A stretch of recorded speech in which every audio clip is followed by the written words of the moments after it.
bongo molaye ngamoko nakokite simbanga na loboko wetenga inalonga lanyangoe hakutana nayo lanyangoe nanyango ya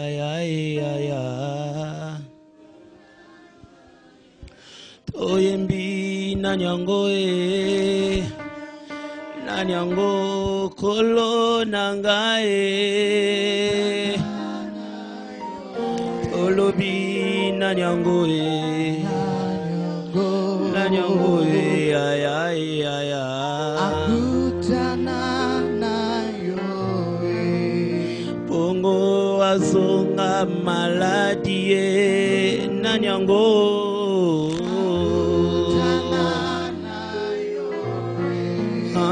bongo atikala mobola ye namona te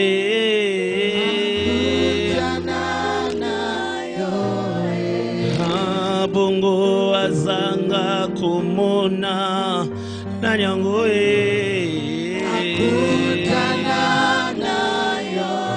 toembi nanyango nanyango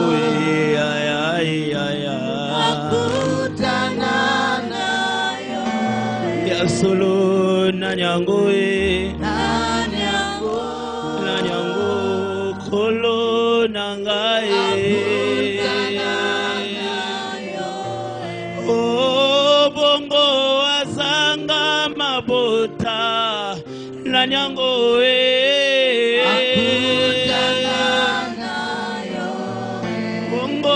bongo azanga komona nanyango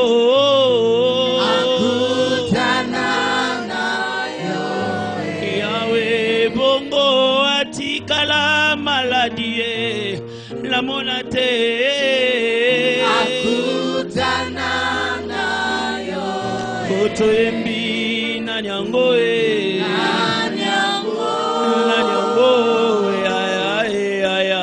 akutana nayo ya solo nanyango nanyango akutana nayo otolobi nanyango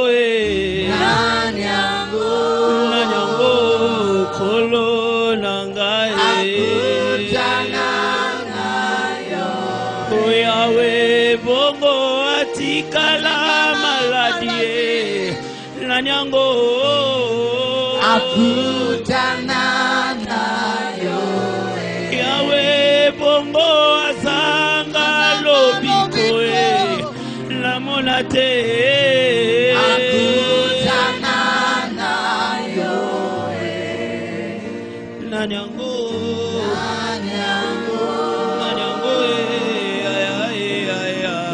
akutana nayo toembi nanyango nanyango kolo nanga akutana nayo solo nanyango nanyango akutana nayo. Nous allons prier les Seigneurs. La Bible dit que lorsqu'on tourne vers lui les regards, on est rayonnant de joie et le visage ne se couvre point de honte. Ce matin, c'est une opportunité pour nous de nous tourner vers l'Éternel, de mettre de côté nos problèmes, nos difficultés, de regarder vers celui qui a la solution qu'il nous faut, au moment qu'il le faut, à l'heure qu'il le faut. Élevons nos voix, prions les Seigneurs. Dis à Dieu combien tu t'abandonnes entre ses mains. Dis à Dieu combien tu espères en lui, combien tu ne comptes pas sur l'expérience d'hier, combien tu ne comptes pas sur tes capacités.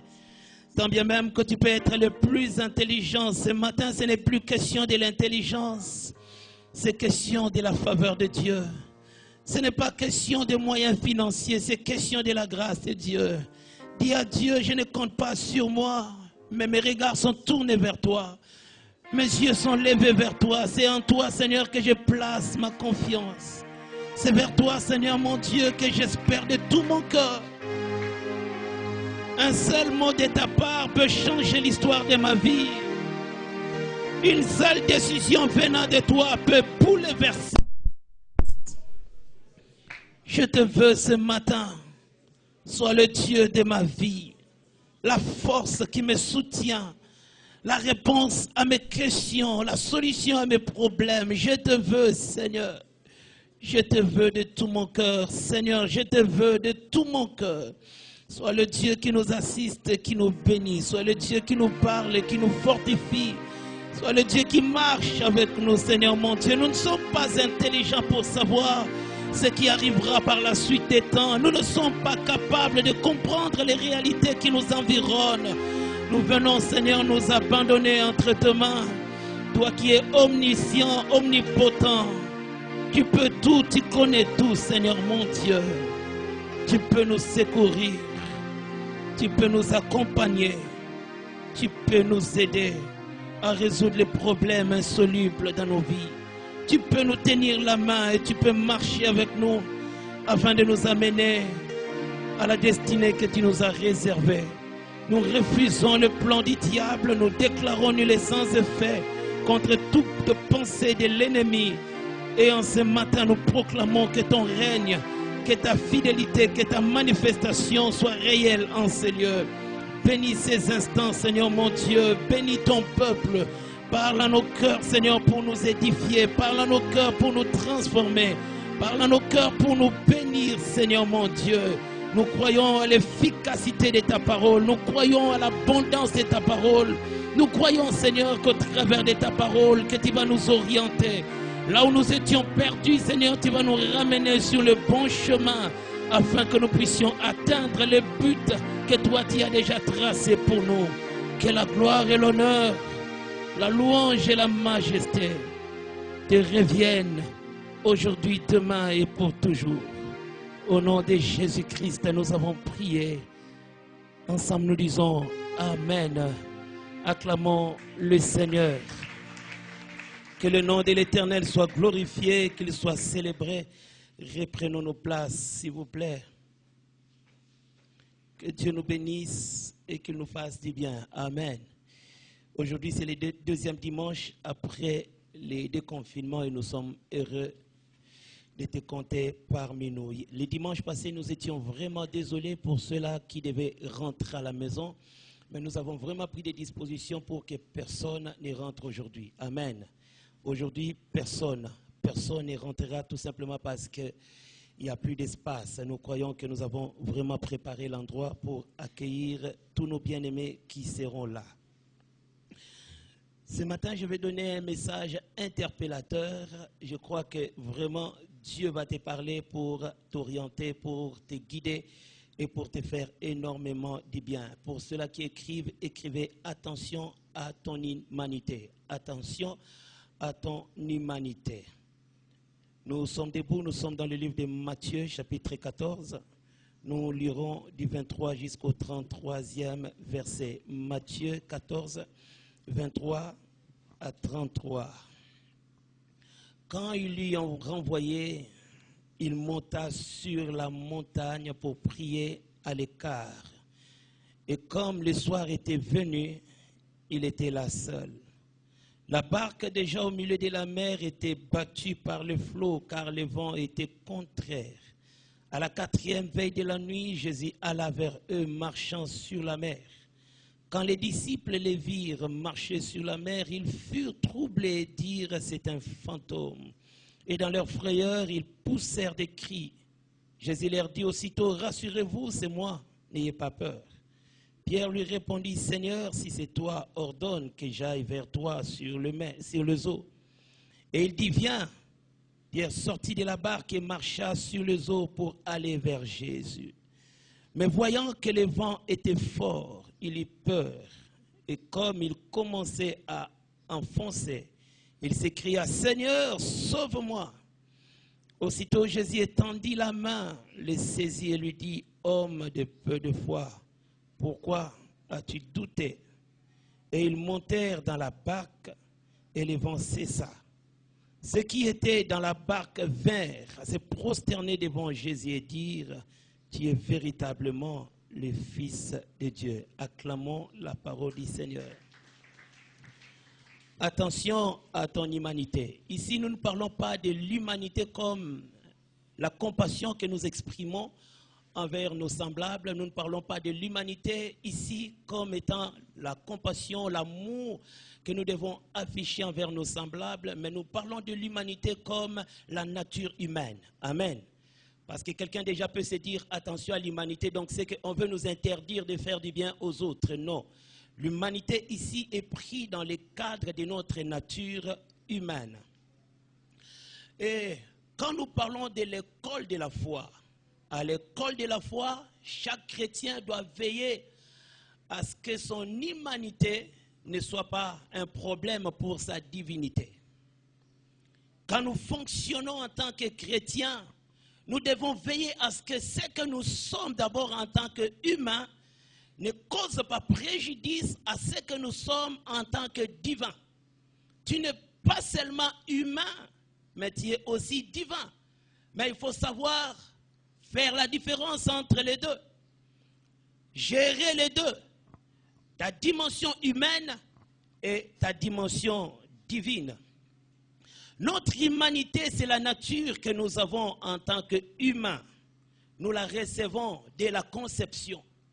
En tant qu'humains, nous avons une nature que nous recevons dès la conception. Dès le ventre de ta mère, la chose qui a été plantée dans le ventre commence déjà à fonctionner et c'est là où ta vie commence. Déjà le fœtus qui est invisible et informe est déjà un humain parce que déjà Dieu voit ce fœtus-là comme étant une personne qui deviendra plus tard grand. Donc l'humanité commence déjà de la conception de la personne. Et à notre humanité est liée nos faiblesses et nos limites. Bien-aimés, chacun de nous en tant qu'humains, nous avons nos forces, nous avons nos capacités, nous avons nos expériences, mais nous avons aussi des faiblesses. Tu ne me diras jamais qu'en tant qu'humain, tu n'as que de force, tu n'as que de force, tu n'as que de force. Au-delà de toutes tes capacités, au-delà de toute ta force, en tant qu'humain, tu as aussi des faiblesses. Et tu as aussi des limites. À notre humanité est liée aussi la mort. Nous sommes vivants aujourd'hui. Nous ne les serons pas pour toujours. Sur la terre, nous ne sommes pas là pour l'éternité. Un jour, nous partirons parce que nous sommes des humains. Le jour où tu étais né, c'est le jour où le processus de ta mort aussi était déclenché. Pour certains, ça atteint 50 ans, 60 ans, 70 ans, 90 ans, 100 ans. Mais ce qui est vrai, parce que tu es né, retiens aussi, tu mourras. La personne qui n'a jamais été née ne mourra point. Mais le jour où tu étais sorti sur la terre, le processus aussi de ta mort était déclenché. Tout dépend de celui qui t'a envoyé sur la terre. Le calendrier de ta vie, c'est Dieu qui le connaît. Il sait combien d'années tu vivras, il sait combien de temps tu passeras sur la terre. Mais ce qui est vrai, si Christ ne revient pas pour prendre ceux-là qui sont vivants, nous mourrons. Et il ne faut jamais l'oublier. Et à l'humanité est aussi lié le bon côté ou le mauvais côté. En chaque personne sommeille un bon côté. En chaque personne sommeille aussi un mauvais côté. Tu es bon, mais en toi, il y a aussi un mauvais côté. Tu peux être agréable, mais en toi, il y a aussi des choses désagréables qui sommeillent en toi. Tout dépend de la chose que tu as valorisée, tout dépend du comportement que tu as manifesté, tout dépend de ce que tu as beaucoup plus travaillé. Il y a certaines personnes qui travaillent beaucoup plus le mauvais côté de leur vie. Ils sont heureux qu'on leur dise que toi, vraiment, tu es un homme méchant, ça leur fait du bien. Il est heureux de dire que toi, tu es un homme mauvais, ça ne leur dérange pas.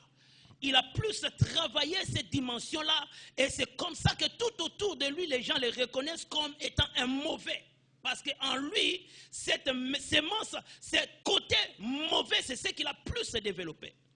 Mais il y a aussi des personnes qui ont su développer le bon côté de leur humanité. Il sait qu'en tant qu'humain, je dois bien vivre avec les gens, je dois me forcer, je dois tout faire pour bien me comporter. En chacun de nous, il y a un bon, il y a aussi un mauvais parti, un mauvais toi. Il y a quelqu'un de bien, il y a aussi quelqu'un de mauvais qui se retrouve en toi. Il y a quelqu'un de charitable, il y a aussi quelqu'un d'égoïste qui se retrouve en toi. Tout dépend de la partie que toi, tu vas développer. Et dans la dimension de la divinité, parce que tout ce que j'ai dit, c'était dans la dimension de l'humanité, où il y avait des faiblesses, où il y avait la mort, où il y avait les bons et les mauvais côtés de l'homme. Mais dans le côté de la divinité, au fait, c'est la partie que nous recevons en nous lorsque nous avons Christ comme Seigneur et Sauveur. Le jour où Christ est venu dans ta vie, c'est ce jour-là où tu n'étais plus seulement un humain, mais tu étais devenu aussi un divin parce que tu as logé dans ta vie un divin. La dimension de la divinité, c'est la portion de Dieu qui habite en l'homme. C'est ce que Dieu a mis en toi, une partie de lui qu'il t'a communiqué, une portion de sa gloire qu'il t'a communiqué, une dimension de ce qu'il est, qu'il a planté en toi. Alléluia. Et cette nature divine, nous la recevons en Jésus-Christ quand il vient habiter en nous. C'est vrai que l'homme est créé à l'image de Dieu, à la ressemblance de Dieu, c'est vrai.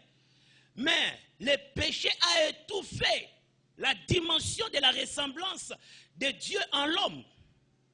Et lorsque nous acceptons Christ comme Seigneur et Sauveur, cette image vient s'amplifier. Cette ressemblance vient apparaître. Christ en toi, la divinité de Dieu s'affiche encore davantage. Pourquoi? Quand tu amènes dans ta maison quelqu'un de grand, ta maison aussi paraît être grande. Si Christ habite en toi, retiens qu'en toi, il y a aussi la portion de la divinité. Tu n'es pas seulement un homme incapable, tu n'es pas seulement un homme faible, tu n'es pas seulement un homme mortel, mais il y a aussi d'autres choses de Dieu qui deviennent la part de ta vie. Alléluia. Et par moments, notre dimension de l'humanité cherche à contredire la dimension de la divinité en nous. Tu es humain, mais parce que tu as accepté Christ, tu es aussi divin. Mais très souvent, la dimension de l'humanité cherche à étouffer ce que nous sommes en Dieu. Et beaucoup se laissent dominer par ce qui est humain. Il est en Christ, sauvé, mais seulement il vit correctement comme tout le monde. Il se comporte comme tout le monde. Il s'affiche comme tout le monde, mettant de côté l'élément le plus important qu'il possède, sa nature divine. C'est pourquoi la Bible dit que vous êtes de Dieu, mais vous mourrez comme des humains. Vous avez une nature que tous les autres ne possèdent pas, mais seulement vous ne l'exploitez pas, vous ne le développez pas, vous ne le valorisez pas. Vous vous contentez seulement de ce que vous voyez. Vous vous contentez seulement de vos faiblesses. Vous vous contentez seulement de votre partie mortelle. Alors qu'en vous, il y a aussi autre chose plus importante que ce que vous voyez. Tu es un Dieu. Je dis encore que tu es un Dieu. Alléluia. Alors que notre humanité nous montre des choses qu'on ne peut accomplir, notre partie de la divinité nous montre que nous pouvons tout accomplir. En tant qu'humain, il y a des choses que tu verras en toi, des choses que tu auras besoin d'expérimenter, mais tu ne pourras le faire. Pourquoi? Parce que l'humanité te dira, toi tu ne peux pas parce que tu es un humain. Et très souvent, Les hommes ne se limitent que par leur expérience, ils ne se limitent que par leur connaissance, alors qu'au-delà de ton expérience, au-delà de ta connaissance, il y a d'autres choses que tu n'as pas encore connues, mais que tu peux faire. Alléluia. Des choses que nous savons, des choses que nous pouvons faire, ne sont pas tout ce que nous pouvons accomplir. Au-delà de ce que tu sais, au-delà de ce que tu peux, il y a aussi des choses que Dieu peut faire avec toi. Alléluia. Alors que notre humanité nous présente que nous sommes des mortels, la dimension de la divinité vient nous révéler que nous sommes éternels. Bien-aimé, si tu mourras en tant qu'humain, mais tu ne mourras pas en tant que divin, parce que le divin ne mourra pas. La partie qui mourra, c'est cette partie qui est visible. Mais la partie la plus importante, ton esprit, qui habite ton corps, ne mourra point. Et très souvent, nous avons peur de la mort, comme si après la mort, nous allons disparaître totalement. C'est faux. Tu viens de l'éternité, tu retourneras à l'éternité. Le jour où nous allons t'enterrer, nous allons enterrer l'enveloppe. Mais le vrai toi vivra pour l'éternité. C'est pourquoi ceux-là qui ont compris réellement que la mort n'est pas une tragédie, ils n'ont plus peur de la mort. Ceux-là qui se sont préparés par rapport à leur éternité, ils ne tremblent pas face à la mort. Si Dieu le permet, ils louent Dieu parce qu'ils savent qu'ils vont passer de l'autre côté. Mais les gens qui ne se préparent pas ou bien qui ne connaissent pas l'impact de la mort ou bien la valeur de la mort dans leur vie, à chaque fois quand ils sont face à la mort, c'est la panique et les pleurs. Bien-aimés, nous mourrons, non pas pour disparaître totalement, mais pour passer à l'autre étape. Alléluia. Nous sommes venus comme des pèlerins sur la terre, et après la mission, nous irons là où nous sommes venus. C'est pourquoi ne crains pas la mort. La mort n'est pas une tragédie. La mort n'est pas une fin en soi. C'est simplement un passage d'un corps vers un autre corps. Alléluia. Alors que l'humanité te montrera tes faiblesses et tes limites, la divinité te présentera ta force et ta puissance. Plus tu t'appuies sur l'humanité, plus tu t'appuies sur ton être physique, tu verras qu'il y a des choses que tu ne feras jamais. Mais quand tu montes dans la dimension du spirituel, quand tu montes plus dans ce qui est tu es comme étant divin, tu te rendras compte des multiples capacités que tu peux accomplir. Des multiples exploits que tu peux accomplir. Tu comprendras que tu n'es pas limité par les événements, mais tu es limité là où Dieu t'a limité. Et là où Dieu veut que tu puisses percer, frère, tu perceras. Si Dieu dit que c'est ici que tu vas t'arrêter, tu vas t'arrêter. Mais si Dieu te dit qu'il y a encore de l'espace, avance encore, tu avanceras. Même si la nature humaine veut t'empêcher, ta nature divine te propulsera d'aller encore plus loin. C'est pourquoi il y a toujours cette dualité entre les deux entités, entre l'humanité et la divinité que nous avons. Il y a toujours cette guerre entre notre partie de l'humanité et notre partie de la divinité. C'est pourquoi l'homme est appelé à être équilibré. Parce que les deux habitent en toi. Et l'humanité et la divinité habitent en toi. Tu es appelé à être équilibré. Tu ne dois pas vivre comme un Dieu, oubliant que tu es un humain. Alléluia. Tu ne dois jamais oublier, même s'il y a la divinité en toi, mais tu ne dois pas oublier que tu as une chair, tu as un corps, tu es physique. Et dans ce physique, il y a aussi des choses que naturellement tu ne sauras pas faire. L'équilibre, même quand je prêche sur la divinité, ne pense pas que tu deviendras comme le Dieu créateur. Non. Il y a des limites que Dieu lui-même a tracées pour les humains qui portent la nature de la divinité. Tu dois comprendre cela, même si je suis un divin sur la terre, mais je ne dois pas oublier que j'ai un corps. C'est pourquoi Christ, dans ce corps, il faisait des choses comme Dieu, mais il faisait aussi des choses comme un humain. Dans ce corps, Christ pouvait se fatiguer.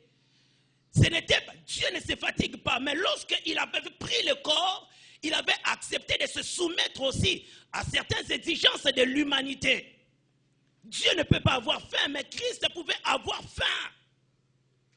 C'était dans la dimension de l'humanité. Donc en tant que divin, tu ne dois pas oublier que tu as un corps. S'il faut manger, c'est l'humain qui doit manger. Alléluia. Ne dis pas que non, moi je suis un Dieu, moi la nourriture là ne me dit rien. Tu mourras. Tu mourras. En tant que divin, n'oublie pas que tu as un corps. Et ce corps a des exigences. Ce corps a des besoins que tu dois tout faire pour satisfaire dans la mesure de la parole de Dieu. C'est ça l'équilibre.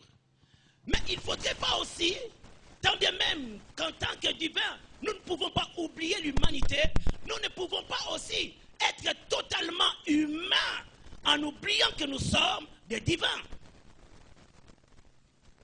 Alléluia. En tant qu'humain, je ne dois pas mettre de côté la dimension divine. Pourquoi? Parce qu'il y a des événements qui n'exigeront pas la dimension humaine, mais la dimension divine. Face à certaines réalités de la vie, lorsque cela se présentera au-devant de toi, lorsque toi aussi, tu vas à l'encontre de ces réalités comme un humain, tu verras que tu vas pleurer, tu vas fuir, ou bien tu vas commencer à te lamenter. Et beaucoup de gens, lorsqu'ils ne fonctionnent que dans la dimension humaine, ils ratent des opportunités de Dieu. Parce que le tout ne se présentera pas que dans la forme de solutions. Il y a des solutions qui prendront la forme d'un problème alors que se cachent des grandes solutions. Ne crois pas que la gloire te viendra seulement comme ça. Des fois, la gloire te vient en forme d'un Goliath. Lorsque tu gagnes la bataille, c'est alors que tu verras la gloire. Christ, il savait que pour atteindre la gloire, il fallait la croix. Quand tout le monde voyait la croix, lui, il savait que derrière cette croix, il y avait une gloire qui l'attendait. Il y a des choses qui viendront, frère, non pas pour t'écraser, mais comme une épreuve pour te valoriser. Et tu dois comprendre qu'ici, je ne dois pas fonctionner comme un humain, mais je dois fonctionner comme un divin. Il y a des défis de la vie. Lorsque tu les regardes, bien aimé, tu vas pleurer si seulement tu es un humain. Parce qu'on te dira que ton grand-père, ton père, personne de ta famille n'a pu accomplir cela. Et si toi aussi tu te présentes comme un membre de ta famille seulement, tu vas rater la cible. Je suis membre de ma famille, mais je suis aussi membre du royaume de Dieu. Si dans ma famille je ne peux rien, j'entre dans la dimension du royaume et je vois ce que Dieu peut faire avec moi. Alléluia. Tu dois fonctionner dans tous les deux pieds. Là où je dois être un humain, je serai un humain. Mais là où il faut la divinité, je fonctionne comme un divin. Et les divins ne parlent pas comme un humain. Les divins ne pleurent pas comme un humain. Les divins ne s'agitent pas comme un humain. Lorsque tu vois au-devant de toi des épreuves, cherche à savoir quelle est la volonté de Dieu dans ces épreuves. Qu'est-ce que Dieu attend de moi dans ces épreuves?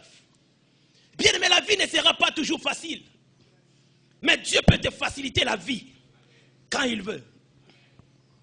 Ce qui te fait pleurer, il y a quelqu'un d'autre qui l'a déjà dominé et qui est en train de célébrer Dieu.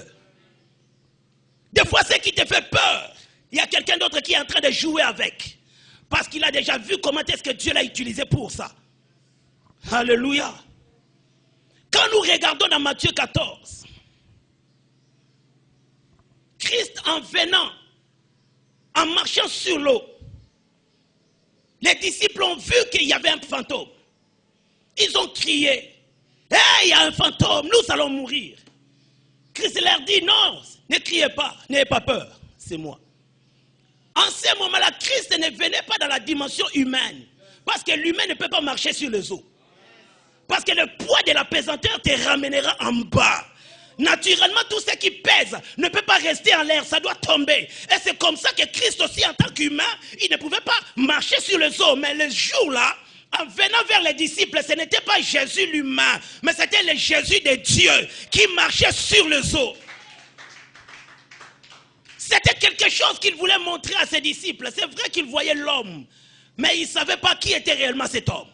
Il fallait des choses, il fallait des actions, il fallait des miracles pour qu'ils comprennent que Awa, eza yeso to sakane na inaite, mais eza yeso akelangai. Bien aimé, Christ avait deux manières pour enseigner ces gens. Il enseignait par la parole, Mais il enseignait aussi par les actes. Là où il fallait parler, il parlait bien, il enseignait bien, il faisait sortir les choses de la loi. Mais là où il ne fallait pas parler, il fallait agir. Il agissait très, très, très bien. Il savait quelle était la catégorie de personnes en face de lui. Là où il savait qu'ici, je peux seulement parler, ça passe, il parlait. Mais aussi quand il fallait agir pour que le cœur soit convaincu, il agissait. Et ces jours-là, il ne venait pas comme les simples Jésus, qui pouvaient avoir faim, qui pouvaient dormir sur la barque. Lorsque vous regardez bien cette histoire, apparemment tout était déjà planifié. Il finit les services, il dit aux disciples, allez-y, montez dans la barque, passez de l'autre côté. Ils n'ont rien demandé. Pourquoi est-ce que toi tu restes seul alors que tu nous demandes de tous partir? Pourquoi tu restes seul alors qu'il fallait normalement qu'on te laisse avec des gens? Il a accepté de libérer les disciples, il est resté seul. Et la Bible dit qu'il est monté dans la montagne. Il est allé prier. Bien aimé, lorsque vous regardez l'attitude de Jésus, il ne faisait rien de grave sans commencer par la prière. Il avait tellement valorisé la prière alors qu'il est Dieu. Il pouvait faire tout ça sans prier. Mais il faisait des choses pour nous enseigner la valeur de tout ce qu'il faisait. Et s'il a valorisé la prière, bien aimé, la prière est importante pour chacun de nous. Ne minimisons jamais la prière parce que Christ même l'avait valorisée. Il monte, il prie, il finit la prière. La Bible dit en plein milieu de la nuit, alors que le vent était déjà contraire, la mer était déjà agitée. Les disciples se battaient déjà pour se sauver. C'est en ce moment-là, il voit quelqu'un courir sur les eaux. Il criait, fantôme, fantôme. Christ leur dit, non, ce n'est pas un fantôme, c'est moi. Il savait que c'est lui, pourquoi?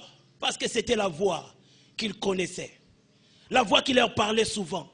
Et Pierre dit, pour que réellement, que je sois sûr que c'est toi, ordonne que je vienne vers toi.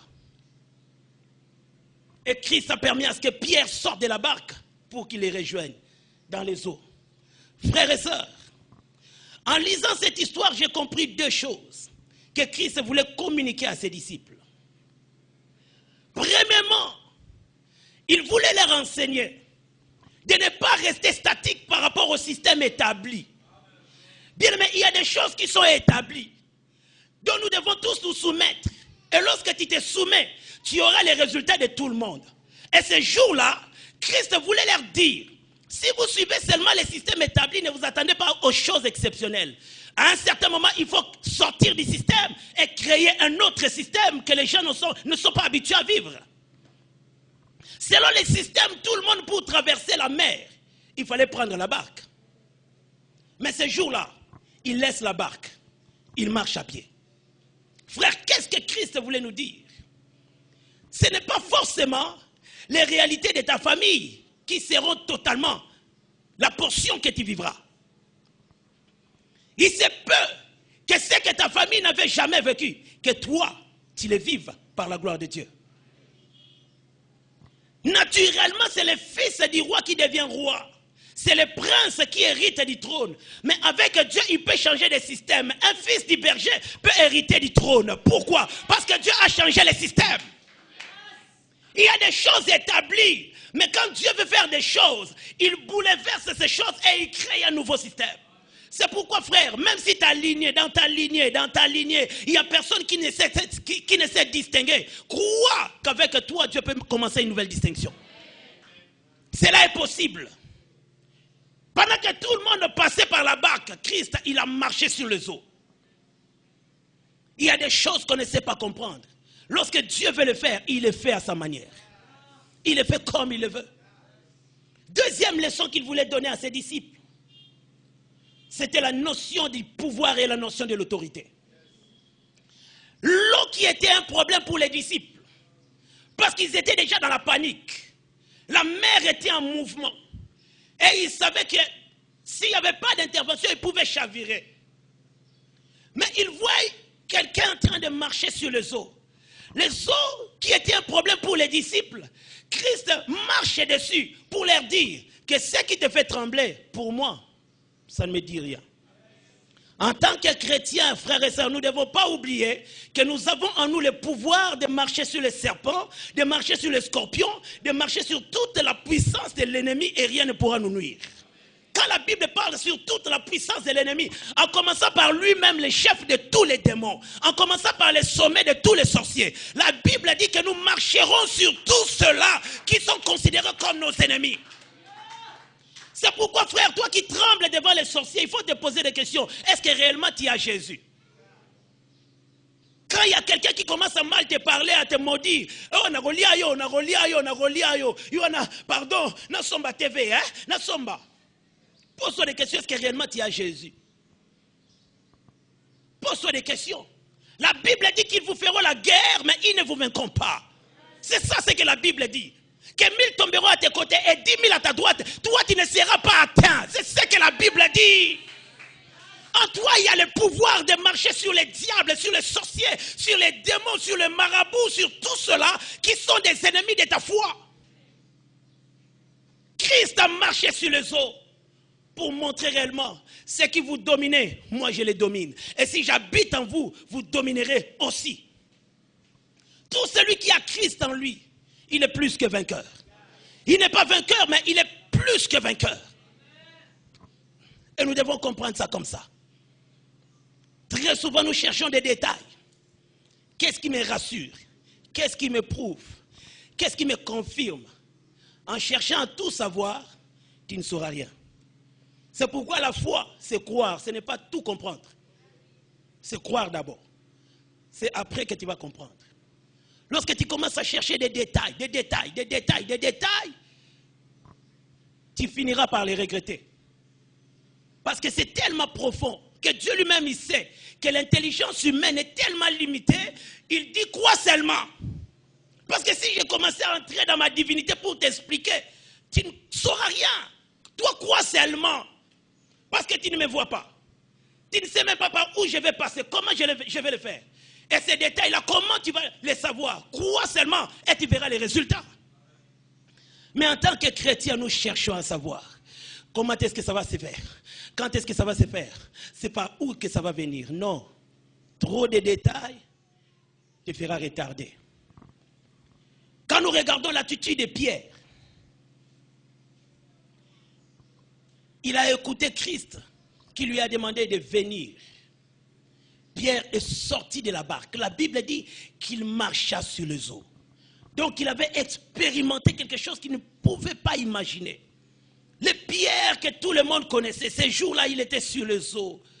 En sortant de la barque, Pierre n'est pas sorti comme un humain. Il avait tellement la foi. En sortant, il est sorti comme un divin. Parce que l'humain ne peut pas marcher sur les eaux. Il est sorti.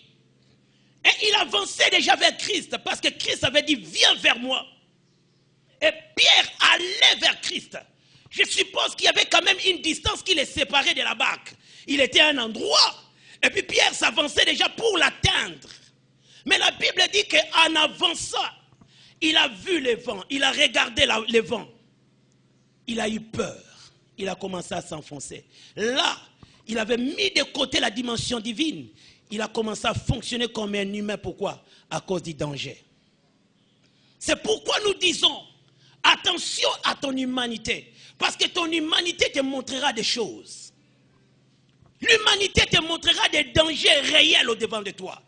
L'humanité te montrera des incapacités, des choses que ton père avait commencé mais ça n'avait pas marché. Ta mère avait tenté mais elle avait échoué. Même tes frères qui avaient au moins la possibilité mais ils ont fini par trébucher. Et ça te montrera aussi à ton tour aussi.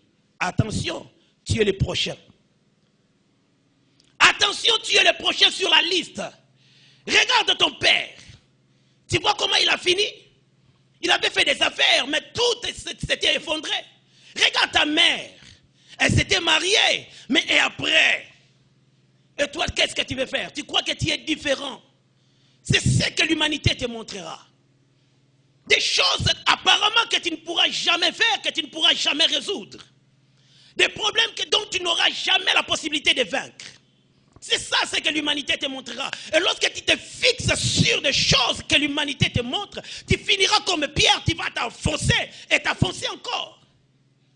Beaucoup de gens, aujourd'hui, se retrouvent par terre, non pas parce que Dieu le voulait, mais tout simplement, ils avaient bien commencé par la foi, mais ils ont fini par la peur, et la peur les a écrasés.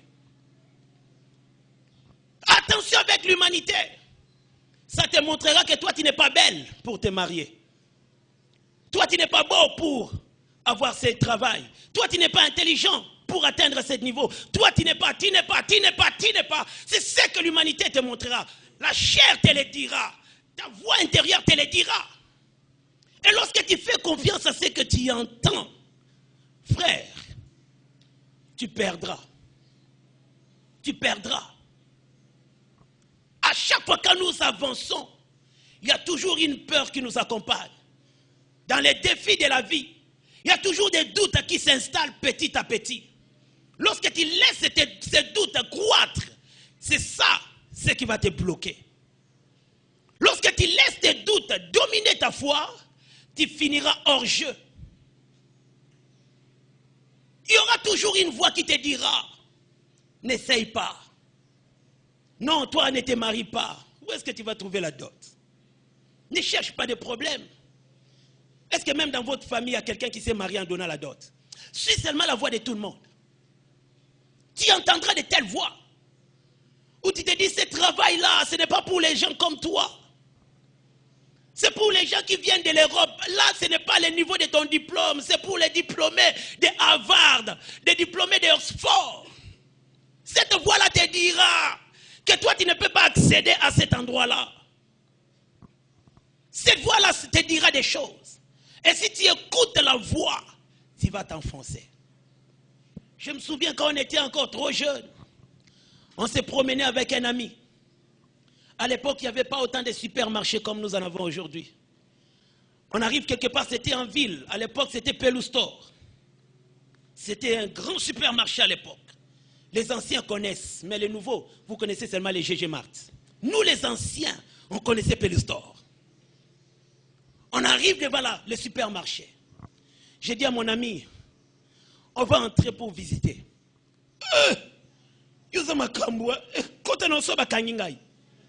Alors qu'on voyait des gens entrer. On voyait des gens entrer. Des gens comme nous.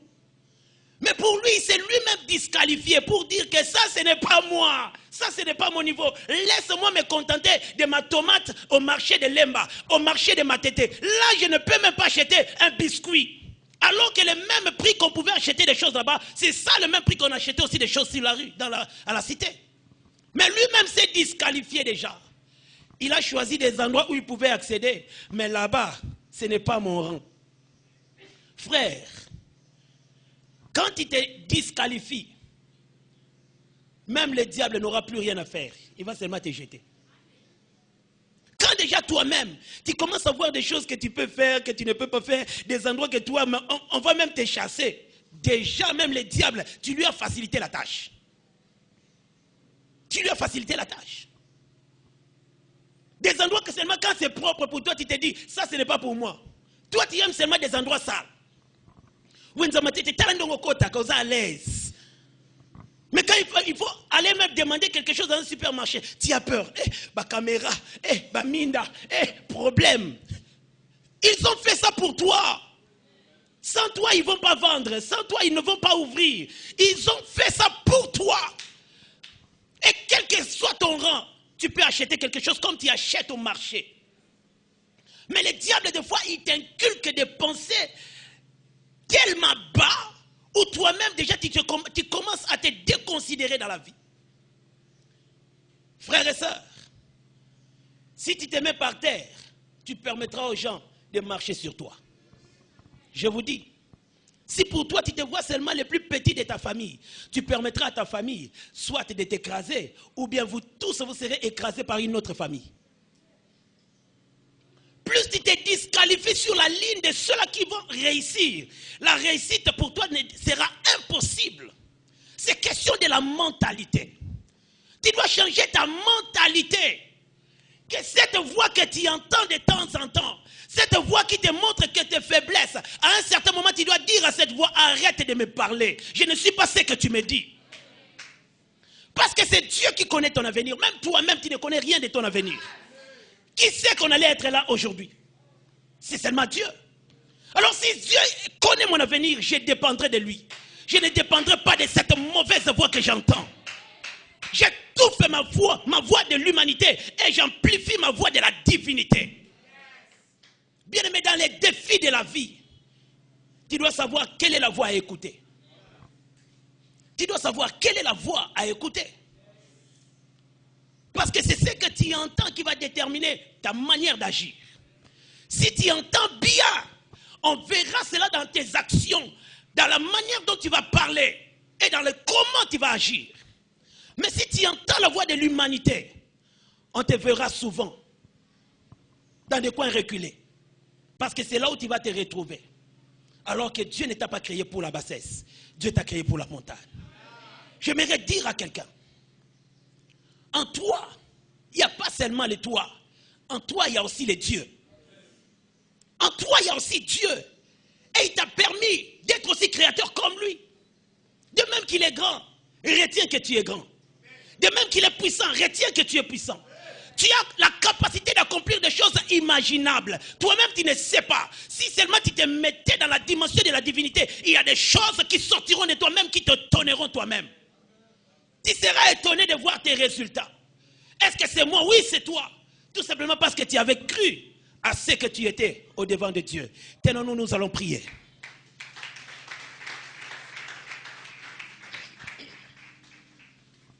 Ya ya ya ya ngai nazali mwanelaka ya ya oh ya ya nakokufa boyete nakokufa boyete ya ya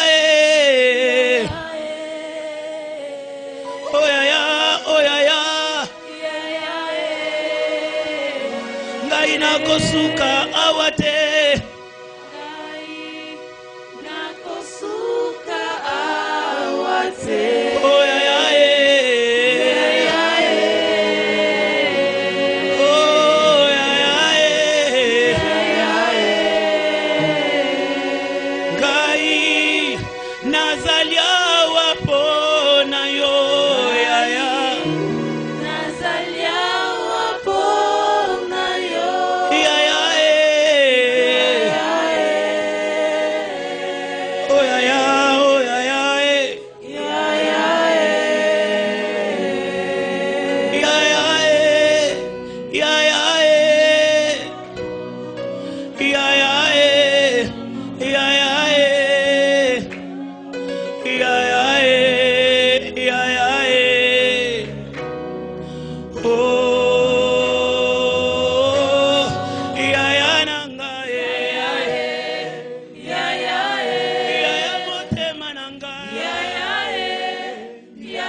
molaye ngamoko nakokite